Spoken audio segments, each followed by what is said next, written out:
जय जिजाऊ, जय शिवराय. उद्या एक महत्वाचा दिवस. दिवस महत्वाचा का? लढाई आपल्या अस्तित्वाची आहे, आपल्या लेकरांची, आपल्या लेकरांच्या भवितव्याची. आणि ती लढाई द्यायला कोण? एक गोरगरिबातलं आपल्यासारखं स्वतःची शेती विकून लोकांच्या भवितव्याचा प्रश्न स्वतःच्या डोळ्यात ठेवत असताना एक गोरगरिबाचं लेकरू, आणि ते गोरगरिबाचं लेकरू ती लढाई द्यायला, त्या लढाईसाठी आपल्याला त्या ठिकाणी एकत्र जायचे. म्हणून लक्षात घ्या, सर्वात महत्वाची गोष्ट हा चेहरा पहा. हा चेहरा पहा. हा चेहरा पाहिल्याच्या नंतर त्या चेहऱ्यातलं दुःख दिसेल. 43 गावाला भेटी आहेत, दिवस रात्र भाषेने. रात्रीची 3ची सभा संपलेली आहे, डोळ्यात झोप नाही. 43 दिवस आपल्या लेकराची, आपल्या बायकोची भेट नाही. एवढं असताना समाज काय पदरात देईल काही माहित नाही. तो करून महत्वाची गोष्ट, लोक बाजूला बोलायले, चर्चा चालू आहे, त्याच्यामध्ये शरीर थकलंय, मन थकलं नाही, त्याच्यात तो माणूस झोपी जातो. पण जेव्हा गरीबाचं लेकरू एखादी लढाई देते, आपल्यासाठी काहीतरी करण्याचा प्रयत्न करते, तेव्हा ही व्यवस्था मात्र त्याची मजा घेते. आज कोणतरी भिकारचो डायलॉग आणते की बाबा उद्या तिथं दंगल परिस्थिती निर्माण होईल. मग याच्या अगोदर ह्या नेत्यांनी एवढ्या सभा घेतल्या, त्यावेळेस काय झालं बाबा तुला बोलायला? झाकण झुल्या त्यावेळेस तू का बोलला नाही? त्यानंतर कोणीतरी म्हणतं की बाबा सभेला या ठिकाणी 7 कोटी रुपये आले कुठून? अरे बाबा, तुमच्याकडे एवढा पैसा आहे, अख्खा परभणी जिल्हा आमचा तुम्ही विकत घेऊ शकता. तुम्ही पैशाबद्दल तर डायलॉग घालू नका. उद्या जाणाऱ्या लोकांनी सोबत 10-10 रुपये नेले तरी लक्षात घ्या 12 कोटी रुपये होतील. म्हणून आपण बोलायलो काय, आपलं चालू काय, त्या माणसाचा उद्देश काय आहे. आणि सर्वात महत्वाची गोष्ट, इतिहास साक्ष, उद्याचा एक दिवस आहे 14 ऑक्टोबर. ज्या व्यवस्थेने नाकारलंय, ज्या व्यवस्थेने अन्याय केलाय, ती व्यवस्था नाकारत असताना बाबासाहेब आंबेडकरांनी 14 ऑक्टोबर 1956 धर्मांतरण केले. तो एक क्रांतीचा दिवस होता. त्याच क्रांतीसाठी दुसरी एक क्रांती घडायली. उद्या असंख्य मराठ्याचा मॉब त्या ठिकाणी धडकणार आहे. ही धडक कोणासाठी आहे? ज्या लोकांनी आम्हाला नाकारलंय, ज्यांनी आमच्या लेकराच्या भवितव्याशी खेळलंय, त्या लोकांना अद्दल घडवण्यासाठी एक कॉमन सामान्य लोकांचं लेकरू त्या ठिकाणी उभं राहिले. वाक्य काय? The great leader Manoj Jarange Patil. आणि एक गोष्ट आवर्जून लक्षात ठेवा, न्याय और अधिकार के लड़ाई में निमंत्रण नहीं भेजे जाते, जिसका जमीर जिंदा होता है वो खुद ब खुद चले आते. फक्त एकच गोष्ट आहे, 58 मोर्चा आपण काढलेत. 58 मोर्चामध्ये आपला कधी कोणाला धक्का लागला नाही. त्यामध्ये अँब्युलन्सला आपण रस्ता दिलाय.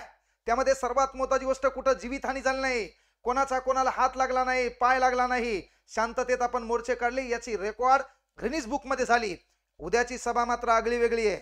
काही लोक जाणून बुजून, आजकालचं युग हे मीडियाचं आहे, जाणून बुजून गालबोट लावण्याचा प्रयत्न करतील. आपल्या त्या सभेला महत्वाची गोष्ट डिस्टर्ब करण्याचा प्रयत्न करतील. तर तमाम इथं बसलेल्या सळसळत्या रक्ताच्या शाबूत डोक्याच्या तरुणांना विनंती आहे, तुम्ही गाड्यावर घोड्यावर जासाल, त्या ठिकाणी स्वतःचे राजवस्त्र त्यागून भगवं चिवर धारण करणाऱ्या त्यागाचं प्रतीक, जो रंग स्वतःच्या अंगावर परिधान केला, ते तथागत गौतम बुद्ध.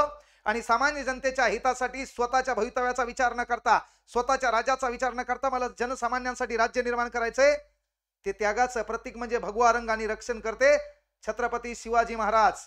तर आपला झेंडा आपल्या गाडीला राहणार आहे, आपला झेंडा मोटरसायकलला असणार आहे. तर तो झेंडा कुठल्या बार समोर, कुठल्या वाईन शॉप समोर, कुठल्या अनैतिक ठिकाणी थांबणार नाही, ही आपण काळजी घ्यायची आहे. मोर्चा आणि ती सभा झाल्याच्या नंतर सर्वात महत्त्वाची गोष्ट, लहान लेकरं, त्या ठिकाणी असणाऱ्या बाया, यांना आपण चालण्यास प्रथम प्राधान्य द्यायचंय. कारण ते आपले आहेत, आपल्या हक्कासाठी आलेत. आपण पतित, आपण आपल्या हक्कासाठी, लेकरांच्या भवितव्यासाठी चाललोत. आणि एका माणसावर विश्वास ठेवलाय, ते गोरगरिबाचं लेकरू आहे, ज्यानं स्वतःची शेती इकली, एक स्वप्न पाहिले की मी या लेकरांसाठी, या भवितव्यासाठी काहीतरी करू शकतो. त्याच्यात तरी त्या सभेला गालबोट लागणार नाही. म्हणून त्या माणसाच्या त्या भवितव्यासाठी, त्यानं पाहिलेल्या स्वप्नासाठी आपण शांत चित्ताने जासाल. त्या ठिकाणी ती सभा आपली आहे, आपल्यासाठी आहे. आपली लढाई आपण लढाईची असती, ती दाखवून दिलेल्या त्या माणसासाठी आहे. म्हणून त्या ठिकाणी गेल्याच्या नंतर आपण शांत चित्ताने बाहेर पडसाल, कुठलाही गालबोट लागणार नाहीये. त्याच्यानंतर जो भगवा ध्वज आहे त्याचा अपमान होणार नाही, याची काळजी सर्वोपरी प्रत्येकाने घ्यावी. कारण लक्षात घ्या, छान वाक्य, हे वाक्य आपण लक्षात घ्यायचंय का? बाबासाहेब आंबेडकरांच्या क्रांतीचा दिवस पण उद्याचा आहे 14 ऑक्टोबर. आणि वाक्य छान आहे, ना मुझे भय है, मनोज जरांगे पाटील. ना मुझे भय है कुछ खोने का, ना मुझे लालच है कुछ पाने का, लक्ष्य तो मेरा एक ही है, मेरे सोए हुए समाज को जगाने का. जो झोपलेला समाज होता, एका गोरगरिबाच्या लेकराच्या अर्थहाकेनं जागा झालाय. ती अर्थहाक उद्या आपल्याला ऐकायची, ती शांत चित्ताने ऐकायची आहे.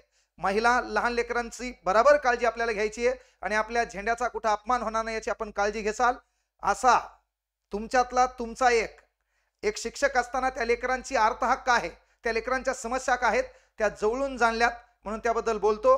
सर्वांना उद्याच्या सभेसाठी शुभेच्छा देतो. येताना सावकाश पद्धतीने जा. आणि येताना पण सावकाश पद्धतीने या. आपल्या घरी आपली आई आपली बहीण एक डोळ्यामध्ये सुखाचा आनंद घेऊन तुमची वाट पाहत आहे की काहीतरी लेकरू माझा इतिहासाचा साक्षीदार होण्यासाठी गेले, ते परत येणार आहे. धन्यवाद. जय हिंद, जय महाराष्ट्र, जय शिवराय.